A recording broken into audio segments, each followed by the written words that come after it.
Hi guys, welcome to big topic. எல்லோரும் social மீடியாஸை பார்த்து சிரித்து என்ஜாய் பண்ணி வந்திருப்பீங்கன்னு நினைக்கிறேன். என்ன நடந்திருக்கு அப்படின்னு இதில் முக்கியமாக இப்போ நான் தேடுறது யார் அப்படின்னா அந்த யூடியூப் ப்ரூட்டஸ், அதுக்கப்புறமா இந்த மில்டன் அப்படிங்கிற இந்த ரெண்டு பேரை தான். சேரை தூக்காதீங்க, அங்கே ஏறாதீங்க, கீழே வைங்க அப்படின்னு பேசுனாங்கல்ல.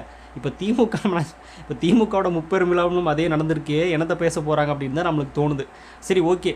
நேற்று திமுக பார்த்தோன்னா பெரியாரோட பிறந்த நாளில் முப்பெரும் விழா அப்படின்னு ஒன்று நடத்தினாங்க, மாநாடு மாதிரி.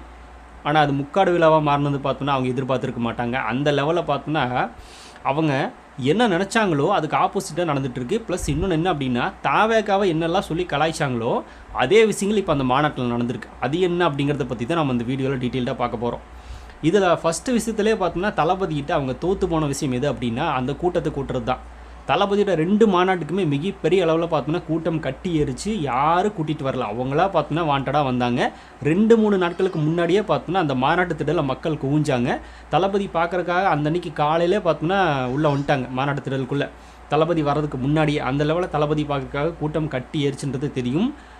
அதை எல்லாத்தையும் தாண்டி இந்த மாநாடு அனௌன்ஸ் பண்ணதுக்கப்புறம் பார்த்தோன்னா ஒரு 2 வாரமாகவே இதை பற்றின பேசி தான் இருந்துச்சு. இதை பற்றின பேசி மட்டும்தான் இருந்துச்சு. சோசியல் மீடியாஸில் பத்திரிகையாளர்கள், அதுக்கப்புறமா மிக ஊடகங்கள் அப்படின்னு அரசியல் கட்சி தலைவர்கள் அப்படின்னு எல்லாருமே அதை பற்றி தான் பேசினாங்க. நடந்து முடிஞ்சதுக்கப்புறமாவும் அதை பற்றி தான் பேசினாங்க மாநாடு. ஆனால் இங்கே இப்படி ஒரு முப்பெரும் விழா நடந்து முடிஞ்சிருச்சு அப்படின்றது இன்னும் பல பேருக்கு தெரியல. நடந்துச்சான்ற கேள்வி இருக்குது, நடத்துனாங்களா அப்படின்ற கேள்வியும் இருக்குது. அந்த லெவலில் பார்த்தோன்னா இவங்க முப்பெரும் விழா நடத்துனது இன்னும் பல பேருக்கு தெரியல. அப்படி போயிட்டுருக்கு இவங்களது. அப்படி ஒரு கூட்டத்தை பார்த்தோன்னா கூட்ட முடியாமல் திணறி தளபதி விஜய்க்கு நிகராக கூட்டத்தை காட்டணும் அப்படின்னு பிளான் பண்ணி தோற்று போனதா இந்த முப்பெரும் விழா. இவங்களும் கூட்டத்தை கூட்டியிருக்காங்க. எப்படி அப்படின்னா காசு கொடுத்து கூட்டிகிட்டு வந்திருக்காங்க. ஆட்டோவில், ஷேர் ஆட்டோவில், அதுக்கப்புறமா லாரியில், ஈச்சரில் அப்படின்னு மக்களை ஏற்றிட்டு வந்து கூட்டத்தை கூட்டணும்னு நினச்சிருக்காங்க. ஆனால் அதுவும் பார்த்தோன்னா பெரிய லெவலில் முடியல. தளபதிக்கு வந்த கூட்டத்தில் ஒரு பாதி கூட்டம் கூட இங்கே கிடையாது. அந்த லெவலில் இருக்குது கூட்டமே இல்லாமல். அப்படியே பார்த்தோன்னா வெறிச்சோடி போய் கிடக்கு. அதிலே பார்த்தோன்னா இவங்க தளபதிக்கிட்ட ஃபஸ்ட்டு தோத்துட்டாங்க. அதுலேயும் பார்த்தோன்னா 200 ரூபா கொடுத்து தான் கூட்டிகிட்டு வந்தாங்க அப்படின்றது ஒரு பாட்டியெல்லாம் பார்த்தோன்னா ஒரு ப்ரெஸ் மீட்டில் அங்கேருந்து ஷேர் பண்ணுறது ஒருத்தர் கேட்குறாரு, எவ்வளோ கொடுத்தாங்க அப்படின்னு. 200 ரூபா கொடுத்துட்டாங்க அப்படின்னு. எவ்வளோ பாட்டி தராங்க? 200 ரூபாயா? அந்த லெவலில் அந்த கூட்டத்தை கூட்டிகிட்டு வந்து உள்ளே வச்சு ட்ரை பண்ணியிருக்காங்க. அதுலேயும் பாதி பேர் ஓடி போயிட்டாங்க. ரொம்ப நேரம்லாம் நிற்கவே இல்லை, அவங்களும் பாதி பேர் கிளம்பிட்டாங்க. அந்த லெவலில் இருந்துச்சு. இப்போது இந்த கூட்டத்தின் மூலமாகவே ஃபஸ்ட்டு பார்த்தோன்னா தமிழக வெற்றி கழகத்துக்கிட்ட அடி வாங்கிட்டாங்க இந்த திமுக முப்பெரும் விழாவில். அது முக்காடு விழாவாக தான் முடிஞ்சிருச்சு. இனி அடுத்த காமெடி என்ன அப்படின்னா, தகாவேக்கா தொண்டர்கள் பார்த்தோன்னா மாநாட்டில் வந்து இந்த சேரெல்லாம் தூக்கி தலையில் வச்சுட்டு இருந்தாங்களா, வெயில் தாக்கத்தின் அதிகமாக இருக்குது அப்படின்ற காரணத்தினால. அப்போ கலாய்ச்ச இந்த வாய்கள், இந்த மில்டன், இந்த யூடியூப் ரூட்டர்ஸு, திமுகவில் இருக்கிற பல பேர் கலாய்ச்சாங்கல்ல. இங்கே அப்படியே ஆப்போசிட்டு. நேற்று சாயந்தரம் வந்து நேற்று ஈவினிங் பார்த்தோம்னா உதயநிதி ஸ்டாலின் அவர்கள் பேசிகிட்டு இருக்காரு. இந்த முப்பெரும் விழாவில் மழை வந்துருச்சு. உடனே பார்த்தோன்னா எல்லோரும் சேரை தூக்கி தலையில் வச்சுட்டாங்க. மழையில் நடையக்கூடாது அப்படின்றக்காக சேரை தூக்கி தலையில் வச்சுட்டு அவங்க பாட்டுக்கு உட்காந்துருக்காங்க. அப்போ இது என்ன கலாய்க்கிறது யாருன்னு? இந்த யூடியூப் ரூட்டர்ஸு, மில்டன், திமுக நபர்களும் பார்த்தோன்னா இதையும் கலாய்ப்பாங்களா? கலாய்ங்கப்பா, நீங்கள் சொன்னீங்களா தாவேக்காவை கலாய்ச்சிங்களா, அது மாதிரி கலாய்க்க வேண்டியதானே. கலாய்க்க மாட்டீங்க. ஏன்னா இது 2 ஒன்று தானே. இப்போ அந்த தலையில் தூக்கி சேரை வச்சாங்களே அவங்கள நம்ம எது சொல்ல போகிறது இல்லை. ஏன்னா அவங்க வெயிலின் தாக்கத்தினால அவங்கள பாதுகாக்கிறதுக்கு அப்படி பண்ணாங்க. இங்கே மழையில் நனைஞ்சிடக்கூடாது அப்படின்றக்காக அங்கே வந்த மக்கள் அதை பண்ணாங்க. இதை வந்து நம்ம தவறுன்னு சொல்லலை. ஆனால் இவங்களோட நிலைப்பாடு ஏதாவது ஒன்று நடந்துச்சு அப்படின்னா அதை எடுத்து வச்சு பேசி அந்த கட்சிக்கு அவப்பெயர் ஏற்படுத்தணும் அப்படின்னு நினைக்கிறாங்கல்ல இந்த திமுக நபர்கள். இப்போ இதையும் பேச வேண்டியதானே. இது யாரை இப்போ பேசுவா? தாவேக்காக மட்டும் பார்த்தோன்னா வாய்களையே பேசுனீங்களே, இப்போ இதுக்கும் பேசுங்க அப்படின்னு தான் நம்ம இந்த இடத்துல கேட்க தோணுது. இப்போ நம்ம பசங்க எடுத்து செஞ்சுட்ருக்காங்க. நீங்கள் பேசுனீங்கள்ல அந்த வீடியோவே போட்டு கீழே பார்த்தோன்னா இந்த திமுக வீடியோ போட்டு வச்சு பயங்கரமாக கலாய்ச்சிட்டு இருக்காங்க. என்ன பண்ண போகிறாங்கன்றது தெரியல. அடுத்த காமெடி என்ன அப்படின்னா, இப்போ வந்து ஸ்டாலின் அவர்கள் மேடையில் பேசிகிட்டு இருக்காரு. கீழே அமைச்சர்களெல்லாம் உட்காந்துட்டு இருக்காங்க. மழை வந்துருச்சு. அவங்களும் நனைஞ்சிட்டு அதை கேட்டுருந்துருப்பாங்கன்னு நினச்சிருப்பீங்களே, இல்லை சேர் தூக்கினா தலையில் வச்சுருப்பாங்கன்னு நினச்சிருப்பீங்களே. அப்படிலாம் கிடையாது. அவங்களுக்கு கொடை பிடிக்கிறதுக்கு லைனாக பார்த்தோம்னா ஆளுங்க பிடிச்சிட்டு நின்றுருக்காங்க. லைனாக அமைச்சர்கள் உட்காந்துருக்காங்க. ஒவ்வொரு அமைச்சருக்கு பின்னாடி ஒருத்தர் கொடை பிடிச்சிட்டு நின்றுருக்காரு. இந்த சின்ன கவுண்டர் திரைப்படத்தில் வந்து விஜயகாந்த் அவர்களுக்கு வடிவேல கொடை பிடிச்ச மாதிரி பிடிச்சிட்டு நின்றுட்டே இருக்காங்க. ஏன் இவங்கெல்லாம் மழையில் நனைய மாட்டாங்களா? கரைஞ்சிருவாங்களா என்ன? மழையில் நனைஞ்ச இப்போ என்ன? பொதுமக்கள் அங்கே பின்னாடி எல்லாம் நனைஞ்சிட்டு இருக்காங்க. இவங்களுக்கு கொடை பிடிக்கிறதுக்கு ஒரு ஆள். அப்படின்னா அங்கேயும் பார்த்தோன்னா பொதுமக்கள் வர ஒவ்வொருத்தருக்கும் பார்த்தோன்னா கொடை கொடுத்துருக்க வேண்டியதானே. வானிலை அறிக்கையில் தெரிஞ்சு தானே அந்த மாநாடு வச்சுருப்பீங்க. அதான் தெரியாமல் வச்சுட்டிங்களான்னு. இப்படி வைக்கும்போது எல்லார் கையில் ஒரு கொடை கொடுத்துருக்கலாமே, இன்றைக்கி மழை வந்தாலும் ஒரு இருந்தாங்க ஆளுக்கு ஒரு கொடை அப்படின்னு வந்த மக்கள் எல்லார் கையில் கொடுத்துருந்தீங்க அப்படின்னு எல்லோரும் பிடிச்சிட்டு இருப்பாங்க. வாக்கு செலுத்தி உங்களை அமைச்சர் எம்எல்ஏ ஆக்குன்னு அவங்கெல்லாம் பார்த்தோம்னா மழையில் நனைஞ்சிட்டு பின்னாடி நின்றுருக்கணும். இவங்க கொடை பிடிக்கிற ஒரு ஆளை வச்சுட்டு பார்த்தோன்னா நாணயம் அப்படியே வெள்ளஞ்சொலியமாக உட்காந்துட்டு இருப்பாங்க. இதுதான் பார்த்தோன்னா சமத்துவம், சமூக நீதி. சரி, அந்த கொடை கூட பார்த்தோன்னா அந்த அமைச்சர்கள் எம்எல்ஏக்கள் அவங்களே பிடிக்க தெரியாதா? அதுக்கு ஒரு ஆள் வேறு வேணுமா? இதுதான் பார்த்தோன்னா பெரியார் சொன்னதான் இந்த மாதிரி அடிமைத்தனம், இந்த மாதிரி தான் அடிமைப்படுத்தாதீங்க அப்படின்னு சொன்னார். அடிமைப்படுத்தாதுன்னு சொன்ன பெரியாரோட பிறந்த நாள்லேயே இதுங்களுக்கு கொடை பிடிச்சி அடிமையாக நிற்க வச்சுருக்கீங்களா, சூப்பர், வேறு லெவல். இதுதான் பார்த்தோம்னா சமூகம், சமூக நீதி, சமத்துவம் பேசுகிற திமுக அப்படின்றது இது மூலமாகவே நம்மளுக்கு தெரியுது. வேறு லெவலில். இதுக்கு பேர் தான் தளபதி பார்த்தோன்னா மன்னராட்சின்னு சொன்னார். இதை தான் எதுக்கணும் அப்படின்னு தளபதி வந்தார். அப்படி இருக்கும்போது நீங்கள் செய்கிறது கரெக்டாக தானே இருக்குது, தளபதி சொல்கிறது சரிதான். இதில் என்ன பார்த்தோன்னா பெருசு வித்தியாசத்தை கண்டுட்டீங்க அப்படின்றது நம்மளுக்கு தெரியல. அந்த கொடையை கூட பிடிக்க முடியாத அமைச்சர்கள் இருக்காங்கப்பா. எப்படி சினிமா திரைப்படத்தில் தான் நம்ம இப்படி பார்த்துருப்போம், நேரிலலாம் பார்த்தீங்களா? இப்போ தான் நம்ம இந்த மாதிரியான இடங்கள்லாம் நம்ம பார்க்கலாம். அது திமுகவில் நிறையவே பார்க்கலாம். அடுத்த காமெடி என்ன அப்படின்னா, பொதுமக்கள் எல்லாமே என்ட்ரி ஆகி உள்ளே போயிட்டுருக்கிற அந்த அந்த ரூட்டில் ஒருத்தர் ஃபிஷ் அடிச்சிட்ருக்காரு. இந்த இந்த இந்த மாதிரி ஒரு விஷயத்தை சத்தியமாக யாருமே எதிர்பார்க்கல. இப்படி ஒரு ஸ்டில் வெளியாகி திமுக நாரி போச்சு. அந்த லெவலில் பார்த்தோம்னா இன்னும் அது கொள்கைப்படுத்தப்பட்ட கூட்டம் அப்படின்னுங்க. இதுதான் கொள்கைப்படுத்தப்பட்ட கூட்டமா? இப்படி தான் பண்ணிகிட்ருப்பாங்களா? தாவேக்கால கூட பார்த்தோம்னா இந்த மாதிரி யாரும் கிடையாது. எப்படியாவது மனசாட்சி இல்லாமல் கொஞ்சம் கூட பொதுமக்கள் போகிற இடத்துல பொதுமக்கள் அத்தனை பேர் சுற்றி நின்றுருக்காங்க, ஒருத்தர் அந்த அசிங்கத்தை பண்ணிகிட்ருக்காரு அப்படின்னா நீ என்ன கொள்கை கூட சொல்லி கொடுத்தீங்க, என்ன சொல்லி கூட்டிகிட்டு வந்தீங்க? ஏன் அங்கே டாய்லெட்டே இல்லையா? தளபதிக்கு பார்த்தோன்னா மாநாட்டில் கழிவறைகள் வைக்கல அப்படின்னு கம்ப்ளைண்ட் பண்ணிங்கல்ல, அதிகமான கழிவறைகள் வைக்கல அப்படின்னு. இவரே என்ன பார்த்தோன்னா நடு ரோட்டில் போயிட்டுருக்காரு பொதுமக்கள் போகிற இடத்துல உள்ள. அப்போ டாய்லெட் அங்கே இல்லை, அது கூட அமைக்கல. பொதுமக்கள் யார் வேணால் எங்கே வேணால் ஃப்ரீயாக போய்க்கலாம் அப்படின்ட்டிங்களா? என்னையாது இது ஒரு காமெடி. அடுத்த காமெடி என்ன அப்படின்னா, சேர்களெல்லாம் அங்கே நிறையா கிடக்கு. சேர் இருந்தால் இப்போ என்ன ப்ரோ அப்படின்னு நிறைய பேர் கேட்கலாம். சேர் இருக்குது, ஆனால் உட்கார்றக்கு ஆள் இல்லையே. ஆளுங்க இருந்தால் தானே சேர் பார்த்தோம்னா காலி இல்லாமல் இருக்கும். சேர் அவ்வளோ சேர் கிடக்குது, ஆனால் உட்கார்றக்கு ஆள் இல்லை, கூட்டமே இல்லை. அவ்வளோ சேர்கள் பார்த்தோன்னா காலியாக கிடக்குது அப்படின்னா மக்கள் யாருமே வரலான்னு அர்த்தம். இவங்க கூட்டத்துக்கு பார்த்தோன்னா கொள்கையை சொல்லி கூப்பிட்ட நபர்கள் யாருமே வரலான்னு அர்த்தம். தாவைகளை பார்த்தோன்னா உட்கார சேர்கள் இல்லாமல் பல பேர் வெளியே நின்று பார்த்துட்டு இருந்தாங்க அப்படின்றதெல்லாம் நம்மளுக்கு தெரியும். இங்கே சேர்கள் இருக்குது, உட்கார கால் இல்லை. அது பார்த்தோன்னா அங்கங்கே வந்து மக்கள் நிற்கவே முடியும். பார்த்தோன்னா பாதி பேர் கிளம்பிட்டாங்க. என்னையாது இப்படி போட்டு அறுத்துட்ருக்காங்க அப்படின்னு அவங்க பாட்டு கிளம்பிட்டாங்க. முடியறதுக்கு முன்னாடியே கிளம்பியாச்சு. இவ்வளோ சேர்கள் காலியாக கிடந்திருக்கே, சேர்க்கார் என்ன நினச்சிருப்பாரு, இதுக்காக இவ்வளோ சேர் கொண்டு வர சொன்னீங்க, பல லட்சக்கணக்கான சேர்கள் கொண்டு வந்தோம் அப்படின்றாங்கப்பா. ஆனால் மக்கள் தான் பார்த்தோன்னா இங்கே யாருமே உட்கார கால் இல்லை. கடைசியில் பார்த்தோன்னா வெறிச்சோடி போய் கிடச்சிருச்சு. இதுலேயே பார்த்தோன்னா திமுகவுக்கு பயங்கரமான அதிர்ச்சி. என்னையாது நம்ம எதிர்பார்த்த கூட்டம் வரலையே, விஜய்க்கு நிகர ஒரு கூட்டத்தை கூட்டிடலான்னு பார்த்தா வரலையே அப்படின்னு அவங்களே பார்த்தோன்னா ஷாக்கிங்கில் தான் இருக்காங்க. இதை எல்லாத்தையும் தாண்டி இன்னொரு பெரிய காமெடி என்ன அப்படின்னா, அங்கே ஒரு குரூப்பு ஒரு 55-60 வயசு இருக்குன்னு நினைக்கிறேன் அவங்களுக்கு எல்லாருக்குமே. அவர் அதில் ஒருத்தர் வந்து உதயண்ணா அப்படின்னு, உதயநிதி அவரில் உதயண்ணா அப்படின்னு கத்துறாரு. பின்னாடி நிற்கிற எல்லாருமே வாழ்க வாழ்கன்னு சொல்லிட்டு இருக்காங்க. அவங்களுக்கு அதே வயசு தான் இருக்கும்.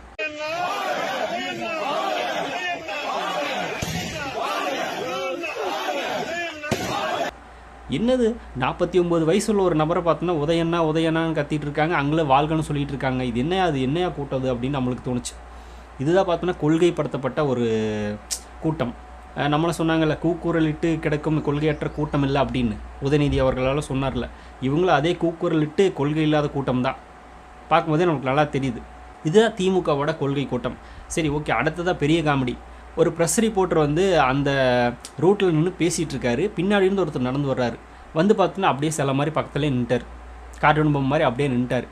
அது வரைக்கும் பார்த்தோன்னா அவர் பேசிகிட்டே இருக்காரு, அவரும் நின்றுட்டே இருக்கார். கேமரா பார்த்தோன்னா அப்படியே ஃபோக்கஸில் அவங்க ஃபேஸை மட்டும் ஃபோக்கஸ் பண்ணிகிட்டே இருக்குது. கேமரா அப்படியே ஜூம்லேருந்து அப்படியே பின்னாடி வருது வந்துகிட்டே இருக்கும்போது பார்த்தா அந்த நபர் ஜட்டியோடு நின்றுருக்காரு. ஒரு மணின்னு ஒரு ஜட்டி போட்டு பார்த்தோம்னா நின்றுருக்காரு. மாநாட்டுக்கு இப்படியெல்லாம் ஒருத்தர் வருவாங்க. ஏன்னா மாநாடு அது என்ன அது, ஏதாவது பார்த்தோம்னா நீச்சல் குளமா இப்படி வந்து அப்படியே ஜம்ப் பண்ணிட்டு போகலான்னு வந்திருக்காரா? அந்த லெவலில் ஒருத்தர் ஜட்டியோடு நின்றுருக்கிறதெல்லாம் பார்க்கும்போது பயங்கர சிரிப்பு. இதுதான் மாநாடா, இப்படியோட நடக்குமா மாநாடு அப்படின்ற லெவலுக்கு நம்மளுக்கு இருந்துச்சு. இப்போ தாவேக்கா தொண்டர்கள் சில பேர் சரட்டை கழட்டிட்டு பார்த்தோன்னா சுற்றுனதுக்கே கொள்கையில்லாத கூட்டம் அப்படின்னாங்க. இவங்க ஜட்டியோட வந்து நின்றுருக்காங்களா? அப்புறம் இவங்களை என்ன சொல்லுவீங்க? அவங்களுக்கு ஒரு 40 வயசுக்கு மேலே இருக்கும். அப்படிப்பட்ட ஒரு நபர் ஆகுது. இதுதான் கொள்கை கூட்டம். இதை பார்த்து தான் தாவேக்கா கற்றுக்கணும் அப்படின்னு நம்மளுக்கெல்லாம் அறிவுரை வழங்கியிருப்பாங்க போல். இது நம்மளுக்கு தெரியாதுப்பா, நம்மளுக்கு தெரியாது, வாய்ப்பில்லை. இது எல்லாத்தையும் தாண்டி கடைசியில் ஒரு குரூப் ஒன்று சொல்லிச்சு, மாநாட்டில் அவ்வளோ பெரிய மாநாட்டில் மக்கள் வருவாங்கன்னு தெரியுமில்ல, ஒரு பந்தல் போடலாமில்ல அப்படின்னு சொன்னாங்க. அவ்வளோ ஏக்கரில் ஒரு பந்தல் போடணுமாமா, வந்தவங்களுக்கு எல்லாருக்கும் போட்டுக்கணும் அப்படின்னு இவங்க பேசியிருந்தாங்க. சரி, இப்போ நேற்று அவங்க மழையில் நனைஞ்சிட்டு இருந்தாங்கல்ல, அப்போ நீங்கள் ஒரு பந்தல் போட்டுருக்கலாமே. ஏன் போடல, மழை வந்துடும் அப்படின்னு வானிலை அறிக்கையெல்லாம் தெரிஞ்சுட்டு தானே வந்திருப்பீங்க, அப்போ ஏன் நீங்கள் போடவே இல்லை? அவங்க நனைஞ்சானா நனையிலன்னா நம்மளுக்கு என்ன அப்படின்னு சொல்லி விட்டுட்டிங்களா? எதை சொல்கிறீங்களோ அதை ஃபஸ்ட்டு நீங்கள் செய்கிறீங்களா அப்படின்றத நம்ம இந்த இடத்துல கேட்க தோணுது. சரி, ஓகே. இன்னும் நிறைய காமெடி கூத்துக்கள்லாம் இருக்குது. சோசியல் மீடியாஸில் பார்த்தீங்கன்னா தெரியும், பயங்கரமாக சிரிப்பெல்லாம் வரும். நம்மளோட ட்விட்டர் பேஜிலோட போஸ்ட் பண்ணியிருக்கேன், லிங்க் டிஸ்கிரிப்ஷனில் இருக்குது, வேணால் செக் பண்ணி பார்த்துங்க. இப்படி அடுத்தது மெயின் டாபிக் வருவோம். ஸ்டாலின் அவர்களோட ஸ்பீச். அவர் தளபதியை நேரடியாக பேசியிருந்தார். இப்போ வந்திருக்கிற புது கட்சிகள் எல்லாம் பார்த்தோம்னா திமுகவை அழிக்கணும், திமுகவுக்கு நாங்கள் தான் மாற்று அப்படின்னு சொல்லிட்டு வர்றாங்க. அவங்க என்னத்தை புதுசாக மாற்றிட போகிறாங்க, தமிழ்நாட்டை மறுபடியும் பின்னோக்கி தான் கொண்டுட்டு போகிறாங்க அப்படின்ற லெவலில் அவர் பேசியிருந்தார். தளபதி அவர்கள் தமிழ்நாட்டை பின்னோக்கி கூட்டிகிட்டு போகிறக்காக வரல, அவரும் முன்னேற்றணும் அப்படின்றக்காக தான் வந்திருக்காரு. இது எல்லாத்தையும் விட ஸ்டாலின் அப்படிங்கிற அந்த ஒரு தனிநபரை தளபதி எதுக்கல அப்படிங்கிறது எல்லாருக்கும் தெரியும். அவரோட செயற்பாடுகளை தான் எதுக்குறாரு. இப்போது மக்களுக்கு தேவையான அடிப்படை தேவையாக இருக்கிற சில விஷயங்களை வாக்குறுதிகள் கொடுத்தாங்கல்ல, அதை நிறைவேற்றினாங்களாலாம் இல்லை. கொடுத்த வாக்குறுதிகளில் பாதி கூட நிறைவேற்றலை அப்படின்னு ஒரு குற்றச்சாட்டு இருக்குல்ல, அதையெல்லாம் இவங்க பண்ணவே இல்லை. இது எல்லாத்தையும் தாண்டி இவங்க சமத்துவம் சமூக நீதி அப்படின்னு பேசுகிறாங்களே, பெரியார் கொள்கை அப்படின்னு. ஆனால் இவங்க கட்சியில் இருக்கிற அமைச்சர்கள் எம்எல்ஏக்களே பல பட்டியலின மக்களை பார்த்தோன்னா கேவலமாக பேசுகிறது, இழிவுபடுத்துறது, கீழே உட்கார வச்சு வேலை செய்ய வைக்கிறது, எஸ்சின்னு கேவலப்படுத்துறது, அதுக்கப்புறமா ஓசி பஸ் அப்படின்னு கிண்டல் பண்ணுறது, 1000 ரூபாய் வாங்கிட்டீங்களா அப்படின்னு கிண்டல் பண்ணுறது, அதுக்கப்புறமா ஒரு எம்எல்ஏவெல்லாம் வந்து ஒரு பட்டியலின நபர் வந்து அவரோட கோயிலுக்குள்ளே போயிட்டார் அப்படின்றக்காக ஊர் முன்னாடி நிற்க வச்சு அந்தளவுக்கு தகாத வார்த்தைகளை பேசி திட்டினது, ஜாதி மதம் அவரோட ஜாதியோட திமிரை காட்டுனது, அந்த மாதிரி பல விஷயங்களை பண்ணிகிட்டு இருக்கிற திமுக அமைச்சர்கள் எம்எல்ஏக்கள் இருக்காங்கல்ல. அப்போ இவங்களெல்லாம் பார்த்தோன்னா எதுக்கணும் அப்படின்னா, ஒருத்தர் புதுசாக வரதில் என்ன தப்பு, எல்லாமே சரியாக இருக்குது அப்படின்னா இதெல்லாம் ஏன் சரியா இல்லை? உங்கள் கட்சியில் இருக்கிற முக்கியமான அமைச்சர்கள் எம்எல்ஏக்களுக்கே நீங்கள் இன்னும் பெரியாரோட கொள்கையை முழுசாக கொண்டு போய் புகுத்தலை, அவங்களே சாதி ஆணவத்தோடு தான் இருக்காங்க. அப்படி இருக்கிறப்ப நீங்கள் எப்படி பார்த்தோன்னா முழுமையாக எல்லாத்தையும் பண்ணிட்டோம், தமிழ்நாட்டை முன்னேற்றி கூட்டிகிட்டு போயிட்டோம் அப்படின்னு சொல்கிறீங்க. அவர் வந்து இதை புதுசாக ஒரு விஷயத்தை மாற்றுவார் அப்படின்னு நாங்கள் நம்புகிறோம். அதில் என்ன தப்பு இருக்க போகுது? நீங்கள் அடிப்படை தேவையாக இருக்கிற, அடிப்படையில் மிகவுமே தவறாக இருக்கிற இந்த ஒரு விஷயத்தான பெரியார் எதிர்த்தார். அதே உங்கள் கட்சியில் இருக்கிற நிறைய பேருக்கு இன்னும் நீங்களே முழுசாக சொல்லிக் கொடுக்கல. அதுக்கப்புறமா சொல்லி கொடுத்துட்டு வந்து விஜய் அவர்களை கேள்வி கேளுங்க. இந்த மாதிரி அமைச்சர்களை எம்எல்ஏக்களை வச்சுட்டு பெரியாரோட பிறந்தநாளை நேற்று முப்பெரும் விழாவாக நடத்துகிறீங்க. பயங்கர தைரியம் தான் உங்களுக்கெல்லாம். எப்படி சாதி இருக்கக்கூடாது அப்படிம்பீங்க, ஆனால் சாதி கட்சிகளுக்கு பார்த்தோன்னா சீட்டு கொடுப்பீங்க கோட்டைநிலையை வச்சுட்டு. இதுதான் உங்களோட கொள்கை. அப்படி ஒரு சாதி கட்சி கூப்பிட்டு நம்ம ஜெயிக்கலாம், ஆனால் அந்த சாதி கட்சிக்கார பட்டியலின மக்களுக்கு பார்த்தோன்னா அவர் உதவி செய்வாரா, அவரை பார்த்தோன்னா சரிசமமாக நடத்துவாரா அப்படின்ற ஒரு சிந்தனையாக உங்களுக்கு இல்லாமல் போச்சு. உங்களுக்கு தேவை பார்த்தோன்னா ஓட்டு வாங்கி ஜெயிக்கணும், அவ்வளோதானே. யார் கூட்டணிக்கு வந்தாலும் எங்களுக்கு பிரச்சனை இல்லைன்னு கூப்பிட்டு வச்சுக்கிறீங்க. இதுதான் உங்களோட நிலைப்பாடு. அப்படி இருக்கிறப்போ தளபதி மாதிரி ஒரு ஆள் வந்து பார்த்தோன்னா எதுக்கு தான் செய்வார்? சரி, எல்லாமே நல்லது பண்ணிட்டீங்க, எல்லாத்தையுமே தமிழ்நாட்டை முன்னோக்கி கூட்டிகிட்டு போயிட்டு இருக்கீங்க அப்படின்னா எதுக்கு இவ்வளோ மக்கள் பார்த்தோன்னா திமுக மேலே கோபத்தில் இருக்காங்க, மக்கள் எதுக்கு உங்களுக்கு வாக்கு செலுத்த மாட்டோம் அப்படின்னு இன்னும் பார்த்தோன்னா பேசிகிட்டு இருக்காங்க. எல்லா மக்களும் அவர் நல்லா தான்ப்பா செய்கிறாரு, நீங்கள் வந்தாலும் அவருக்கு தான் ஓட்டு அப்படின்னு சொல்லணுமே. அப்படி சொல்கிற மக்கள் உங்கள் கட்சியை சேர்ந்த நபர்கள் இருக்காங்களே தவிர பொதுமக்கள் யாராவது இருக்காங்களானா இல்லை. அந்த வெள்ளம் வந்த டைமில் எந்த லெவலில் திமுக பார்த்தோன்னா வச்சு செஞ்சாங்க அப்படின்றது தெரியும். தமிழ்நாட்டை முன்னோக்கி கூட்டிகிட்டு போகிறதெல்லாம் இருக்கும். ஃபஸ்ட்டு பார்த்தோன்னா இந்த சாதிய கொடுமையிலிருந்து உங்கள் கட்சிகளில் இருக்கிற முக்கியமான அமைச்சர்கள் எம்எல்ஏக்கள் பண்ணுறாங்களே, அவங்கள தடுத்து நிறுத்தி அவங்கள பார்த்தோன்னா சமம் தான் எல்லாரும் அப்படின்ற லெவலுக்கு மாற்றுங்க. அதுக்கப்புறமா நீங்கள் தமிழ்நாட்டை முன்னோட்டி கூட்டிகிட்டு போகலாம் அப்படின்றத நம்ம இந்த இடத்துல சொல்ல வேண்டியதாக இருக்குது. இதில் வேறு பார்த்தோன்னா ஒரு சில பேர் வந்து ஸ்டாலின் அவர்கள் பேசும்போதே விஜய்க்கு அப்படியே ஓப்பனாக சவால் விட்ட மாதிரி, மாப்பிள்ளை விஜய் கேட்குதா அப்படின்னு லெவலுக்கு தமிழ்லாம் வச்சு பயங்கரமாக பார்த்தோன்னா பில்டப் பண்ணி அந்த அவர் வீடியோவை ஷேர் பண்ணாங்க. அப்படி போய் பார்த்தா அவர் அப்படி பேசவே இல்லை. விஜய் அவரில் மாப்பிள்ளை அப்படின்னு ஸ்டாலின் அவரில் எந்த இடத்துலையுமே சொல்லலை. இவங்களா பார்த்தோன்னா தமிழ்லைன்னு வச்சுக்கிட்டாங்க. சரி, ஓகே, ஸ்டாலின் அவர்களுக்கே ஒரு ப்ரொமோஷன் அப்படின்னா விஜய் அவர்களை வச்சு இந்த மாதிரி பண்ணாதான் நடக்கும் அப்படின்னு லெவலில் தான் பார்த்தோன்னா இவங்க தளபதி அவர்களை யூஸ் பண்ணிக்கிறாங்க. இவங்களுக்கு கூட ப்ரொமோஷன் தளபதி தான் கொடுக்குறாருப்பா, வேறு லெவல். ஆமாம், இப்போ தளபதியோட மாநாட்டை பற்றியோ சுற்றுப்பயணத்தை பற்றி தானே மக்கள் பேசுகிறாங்க. நேற்று நடந்த முப்பெரும் விழா பற்றி இப்போ யார் பேசுகிறாங்க யாருக்குமே தெரியல. பல பேருக்கு நான் முன்னாடியே சொன்ன மாதிரி நடந்ததே தெரியல. அந்த லெவலில் நடத்தியிருக்காங்க இந்த கூட்டத்தை. சரி, இதில் எல்லாத்தையும் விட இன்னொரு முக்கியமான பாயிண்ட் என்ன அப்படின்னா, தாவேகாவை கொள்கை இல்லாத கூமுட்டைகள் அப்படின்னு சொல்கிறீங்களே, கொள்கையுள்ள நபர்கள் யார் நேற்று மாநாட்டுக்கு வந்தது, அந்த முப்பெரும் விழாவில் கலந்துக்கிட்டது? இப்போ நான் சொன்ன லிஸ்ட்டில் எல்லாமே பார்த்தோன்னா யாராவது உருப்படியாக அதை பண்ணாங்களா, அது மாதிரி நடந்துக்கிட்டாங்களா அப்படின்னா இல்லையே. அப்படி இருக்கும்போது நீங்கள் எப்படி பார்த்தோன்னா தாவேகாவை கொள்கை இல்லாத ஒரு கூட்டம் அப்படின்னு சொல்லலாம்? இது வந்து வன்மையாக கண்டிக்கத்தக்கது தான். ஃபஸ்ட்டு உங்களோட சைடே பார்த்தோன்னா கொள்கைன்னா என்னன்றது தெரியல. கொள்கைன்றது நீங்கள் சொல்கிறீங்க, ஆனால் அதை யார் ஃபாலோ பண்ணுறாங்க அப்படின்னு கேட்க தோணுதில்லை. 75 கலக்கட்சின்னு சொல்கிறீங்க. விஜயாத் இப்போ தான் வந்திருக்காரு, இன்னும் சில பேர் அரசியல் படுத்த தேவை அவருக்கு இருக்குது. நீங்கள் 75 ஆளுமை பார்த்தோன்னா இன்னும் அரசியல் அமல்படுத்தியிருக்கீங்க அவங்கள. இவங்களுக்கு அரசியல் தெரியல அப்படின்னு சொல்கிறீங்கன்னா, இங்கேயும் வந்து 60 வயசில் ஒருத்தர் உதயண்ணான்னு கத்துறாரு, அவருக்கு என்ன அரசியல் தெளிவு இருக்க போகுது? விஜய் அவர்களோட ரசிகர்களை பார்த்தோன்னா அரசியல் மையப்படுத்தப்படலன்னு சொல்கிறீங்களா? அதுக்கு காரணம் யாருன்னா நீங்கள் தான். இத்தனை வருஷமாக மாற்றி தமிழ்நாட்டை ஆண்டுட்டு இருக்கீங்க. நீங்கள் தானே அரசியலை பார்த்தோன்னா அவங்களுக்கு பூத்தி இருக்கணும் சொல்லி கொடுத்துருக்கணும். எதுவுமே இல்லை. அப்புறம் திடீர்னு வந்து பார்த்தோன்னா உங்களுக்கு அரசியல் தெரியாது அப்படின்றது. போன எலெக்ஷனில் பார்த்தோன்னா அதே ரசிகர்கள் நிறைய பேர் ஓட்டு போட்டு தானே உங்களை செலக்ட் பண்ணாங்க. அப்போ அவங்களுக்கு அரசியல் தெளிவு இருந்திருக்கு. இப்போ நாங்களே வந்து விஜய்க்கு போட போகிறோம் அப்படின்னா உங்களுக்கு அரசியல் தெரியாத கோமாளிகள் குமுட்டைகள் அப்படின்னு நீங்களாக பேசிக்கிறது. இதுதான் பார்த்தோன்னா எங்களோட அந்த திமுகவோட நிலைப்பாடு. பட் அடுத்த எலெக்ஷனில் அதெல்லாம் நடக்கிறதுக்கு வாய்ப்பு இல்லை. பல கட்சிகளை வந்து திமுகவை எதிர்த்துச்சு, அதுக்கப்புறமா பல கட்சிகள் காணாமல் போச்சு, பல கட்சிகள் வந்து நம்ம கூட ஜாயின் பண்ணிடுச்சு அப்படின்னு பேசினார். ஆனால் தாவேக்கு அப்படி இருக்க போகிறதில்ல. இதுக்கு முன்னாடி ஆரம்பித்த எத்தனையோ கட்சிகளுக்கு மக்கள் பேராதரவுன்றது அதிக அளவில் இல்லை. விஜயகாந்த் அவர்களுக்கு இருந்துச்சு, அதுக்கு முன்னாடி வந்தவங்கள அதுக்கு பின்னாடி வந்தவங்களுக்கெல்லாம் பெரிய அளவில் மக்கள் செல்வாக்கு அதிகமாக கிடையாது. ஆனால் தளபதிக்கு அதிக லெவலில் இருக்குது. அவர் ஆட்சி பிடிக்கிற லெவலில் இருக்கார். பிடிப்பாரா இல்லையான்றதை சத்தியமாக நம்ம சொல்ல முடியாது. ஆனால் பிடிக்கணும் அப்படின்னுக்காக தான் நம்ம வேலை செய்கிறோம். அப்படி ஒரு இடத்துல தான் அவர் இருக்கார். அப்படி இருக்கிறப்போ அந்த கட்சி சரிஞ்சு போகிறதுக்கு வாய்ப்பே இல்லை. உங்களை சாய்க்கிறதுக்கு தான் வாய்ப்பு இருக்குது அப்படின்றதுல எந்த வித மாற்றமும் இல்லை. அதனால தானே ஒரு முதலமைச்சர் ஸ்டாலின் அவர்களே பார்த்தோன்னா அந்த முப்பெரும் விழாவில் விஜய் பற்றி பேச வேண்டிய தேவை என்ன இருக்குது? இவங்களுக்கே பயம் இருக்குல்ல அப்போது. அதனால தான் அவங்க பேசுகிறாங்க, வேறு எந்த ஒரு காரணமும் கிடையாது. ஸோ இப்போ கொள்கை இல்லாத கூட்டம் அப்படின்னு தாவேக்காக சொன்ன குரூப்பு அதே கொள்கை இல்லாத கூட்டத்தை வச்சுட்டு தான் இது முப்பெரும் விழா நடத்திருக்காங்க அப்படின்றத யாரெல்லாம் ஒத்துக்கிறீங்க அப்படிங்கிறத கமெண்ட்டில் ஷேர் பண்ணுங்கள். அப்படியே அந்த யூடியூப் ரூட்டர்ஸு இந்த மில்டனெல்லாம் பார்த்தோன்னா இதுக்கு என்ன மாதிரியான முட்டு கொடுப்பாங்க அப்படின்றதுக்காக தான் நம்ம வெயிட் பண்ணிகிட்டு இருக்கோம். பார்ப்போம் என்ன நடக்குது அப்படின்னு. ஸோ நீங்கள் என்ன நினைக்கிறீங்க அப்படிங்கிறத கமெண்ட்டில் ஷேர் பண்ணிட்டு போங்க. அப்படி பிக் டாபிக் சேனல் யாராவது சப்ஸ்கிரைப் பண்ண மறக்காமல் சப்ஸ்கிரைப் பண்ணிக்கோங்க. நிறைய big topics, political news, trending news, cinema bits அப்படின்னு நிறைய நம்ம சேனலில் திறந்து வரப்போகுது.